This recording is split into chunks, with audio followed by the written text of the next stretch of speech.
In this video, I'm going to talk about CIS18A Lab 2 Part F, which is a program that's going to record a character from keyboard input. And in the assignment, it has given you the code, so you can take this and put that into your text editor or your IDE and create the program. Then you would answer the questions accordingly. So in this program, I use Notepad to write my code. At the top, I included the comment stating that this is Lab 2 Part F and what is the purpose of the program. It's supposed to record the keyboard input from the user, and it would display the character that the user has input. After the comment, we have the class KBIN, and this would be the same name that's used for your Java file. Under the main function, we have those Java IO exception. This is used for input, so that way, in the case if there's failure, exception will be thrown. Now, in the text in chapter 2 and 3, it talks a little bit more about the exception itself, but anytime that you would have input, output, and that require exceptions, you would include java.io exception. So we declared the ch variable as to hold characters. So char is the data type here. That means that it's only going to record one character. It's supposed to hold only one character. Unlike string, which is a group of characters, char would only hold one character, which is going to be allocated a smaller memory space as far as that data type. So here we would use a system out print, and we want to prompt to the user, press any key followed by the enter. So basically at this point, the program would print out that string, that prompt saying press any key followed by the enter. And unlike all the other programs that you see, we're using the system.outPrint. It's still going to deliver the same purpose, that it's going to print out that text, but it's not going to give you the new line compared to the print line. Then in the next line, we have the variable ch to hold the input from the keyboard. So we'll use the system.inRead.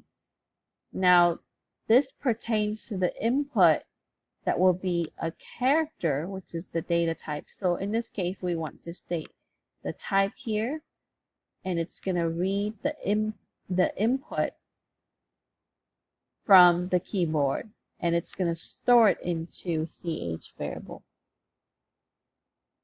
Then next, we are going to print out what was input from the keyboard by using system.outPrintLine, and this is your key is the string that we want to show, including the value that was input or the character that was input into the variable ch. And we would enclose our curly braces to finish out the program. Then we save. So we want to say save as and make sure that it's the same name as your class name. Then make sure that we choose the appropriate location. So here I choose desktop, click save. After we save the program, we would open up our command prompt, change our directory to desktop. To find our file, then we can go ahead and compile our file, which is kbin.java. So we're using a Java C command to compile the kbin.java file. If you don't receive any error, you can proceed to run the Java program by using Java command, same name without the extension, and here we can test it. So we would test it with an input. So it prompts us press any key followed by enter. So I can go ahead and put K, and it tells me that my input character is K. So our program has worked, and to recap, we had created a program. We're using KBIN class. Inside our program, we included the java.io exception. This is particularly for input and output, especially when you're trying to record a keyboard input. We declared our variable ch to hold characters, so char is the data type that's used here. And we would prompt the user by using print method system.out print method to prompt the user to input a character there.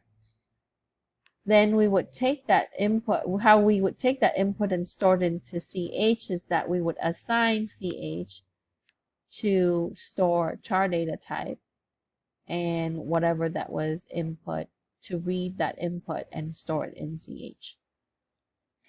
Then we would print out line your key is to show and bring out the value down the value for ch as what was inputted from the user.